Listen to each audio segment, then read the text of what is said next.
जब एक लड़की का रेप होता है तो पूरा मीडिया, पूरे समाज, पूरे न्यूज चैनल, पूरे जितने भी बड़े बड़े नेता हैं, बड़े बड़े लोग हैं, वो एक ही आवाज उठाते हैं, रेपिस्ट को सजा दो, रेपिस्ट को सजा दो। बट ये होनी भी चाहिए, क्योंकि रेप करना एक बहुत ही बड़ा घिनौना अपराध है और इसके लिए कानून भी बनाई गई है, इसे लोग को सजा दिया भी जाता है। बट क्या आपने कभी ऐसा सोचा है कि लड़कों के लिए ऐसा कोई नियम कानून बिल्कुल है ही नहीं? क्योंकि जब एक लड़के के साथ रेप होता है तो लोग बोलते हैं, अरे भाई तेरे तो मजे ही मजे हो गए, ऐसे वैसे बेतुकी बातें करते हैं। बट क्या आपने कभी सोचा है उस लड़के पे क्या बीतती होगी जिस लड़के के साथ ऐसा रेप हुआ, और एक नहीं दो नहीं कुछ ज्यादा ही लड़कियों ने मिलकर ऐसा किया? तो उस लड़के के ऊपर क्या बीतती होगी, उसकी शादी होने के बाद अपनी बेबी को कैसे फेस करेगा, कैसे कैसे वो अपनी जिंदगी बिताएगा। ऐसे एक स्टोरी निकल कर आ रही है एक दिल्ली के एक ऐसे लड़के की जिसके साथ कुछ लड़कियों ने मिलकर रेप कर दिया। तो चलिए वीडियो को स्टार्ट करते हैं और आप लोगों से बताते हैं इस केस की। इस कहानी की स्टार्ट एक 17 साल के लड़के से होती है जिस लड़के का नाम सौरभ था और वह एक गरीब परिवार यानी कि मिडिल परिवार से बिलोंग करता था। वो लड़का एक फ्लिपकार्ट, अमेजोन ऐसे जो होती हैं डिलीवरी पार्टनर, जोमेटो, स्विगी, ऐसी में एक डिलीवरी बॉय था और वो गया डिलीवरी करने के बाद या फिर करने के पहले आप लोगों को फुल जानकारी दूंगा कि उसके साथ क्या क्या हुआ।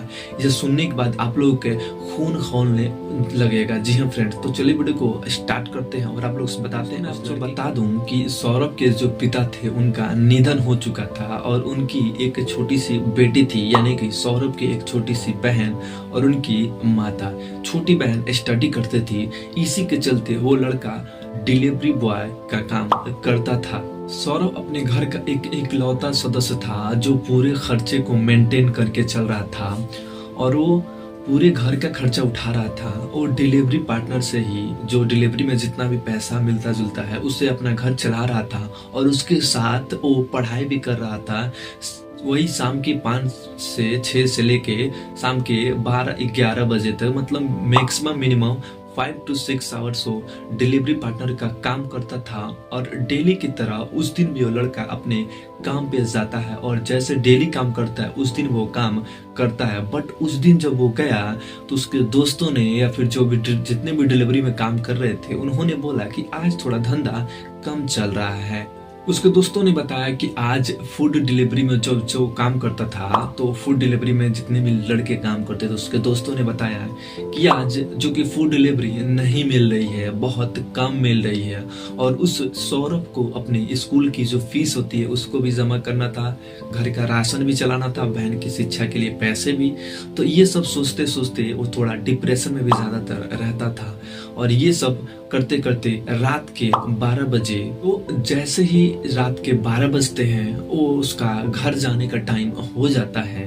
तो वो डेली की तरह खुश होके अपने घर वापस नहीं लौटता, उसे थोड़ा उदासी में देखा जाता है। वो घर लौटता है, घर लौटने के बाद वो आराम ही कर रहा था, तभी टन टन टन टन करके लगातार फोन की रिंग बजनी स्टार्ट हो जाती है। सौरभ सोचता है अभी किसका कॉल आया। फिर जब वो कॉल अटेंड करता है तो मालूम चलता है कि उस 12 बजे रात को एक ऑर्डर आता है, जिस ऑर्डर में जिस लड़की का नाम होता है ईसा। तो ईसा का एक ऑर्डर आया है। उस ऑर्डर को पिकअप करने के लिए वो डायरेक्ट रेस्टोरेंट जल्दी में पहुंचता है और रेस्टोरेंट पहुंचने के बाद सौरभ जैसे ही रेस्टोरेंट में जाकर उस ऑर्डर को लेता है, उसके बाद उसके थोड़े हक्के बक्के हो जाता है, क्योंकि वो ऑर्डर एक छोटा सा पैकेट था, छोटा से खाने की चीज था, बट वो बहुत ही ज्यादा दूर, लगभग 10 किलोमीटर की रेंज में वो ऑर्डर था, जिसे सोचकर सौरभ सोचा कि ऐसा कौन कर सकता है अभी।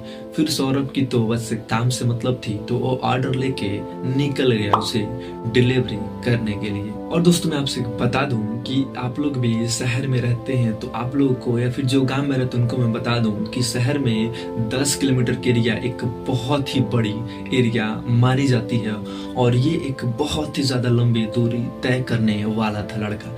फिर भी ये लड़का जैसे तैसे करके उस ऑर्डर पे पहुंचता है।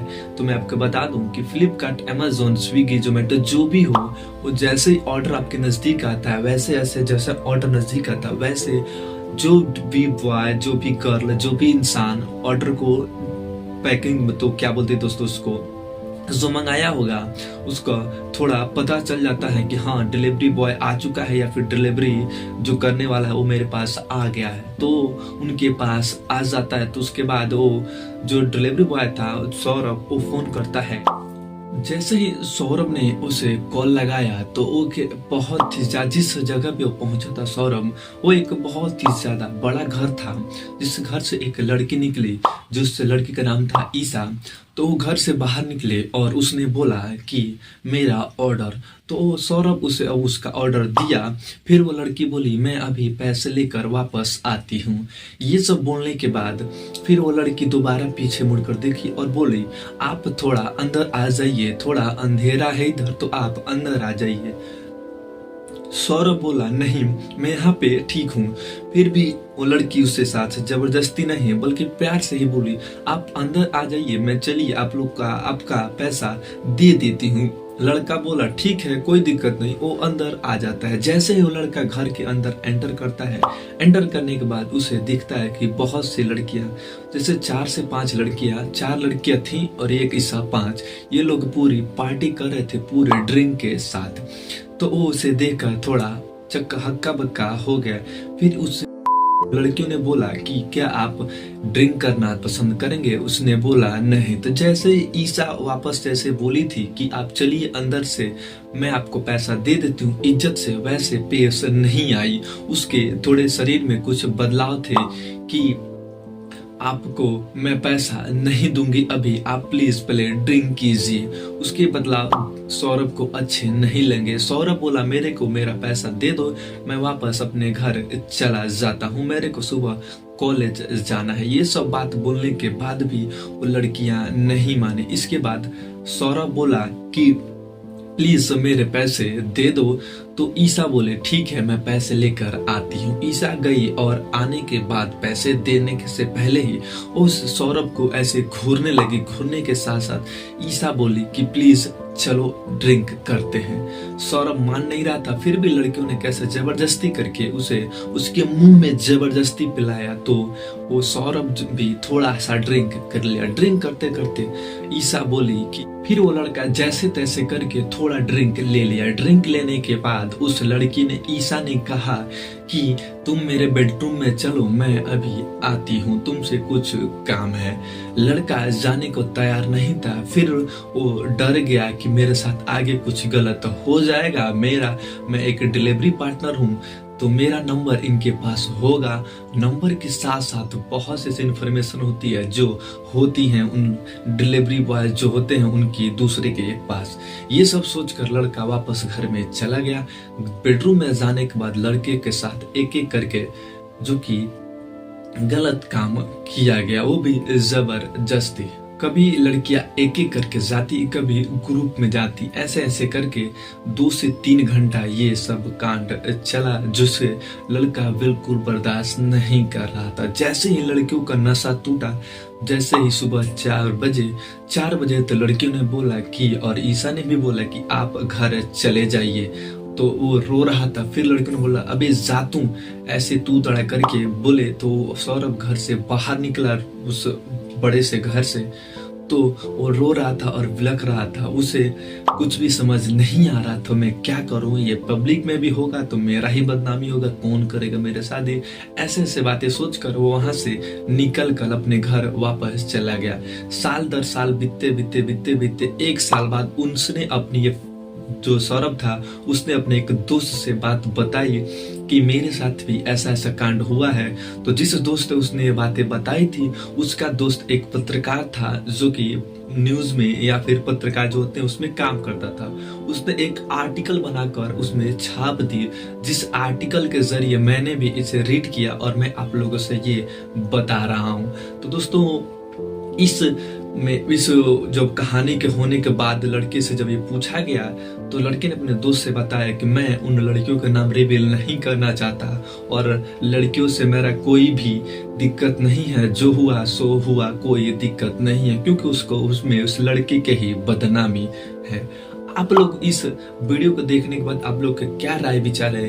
क्या लड़के के साथ गलत हुआ तो क्या उसे न्याय मिलना चाहिए या नहीं मिलना चाहिए? क्या उस लड़के के साथ अच्छा हुआ या गलत हुआ?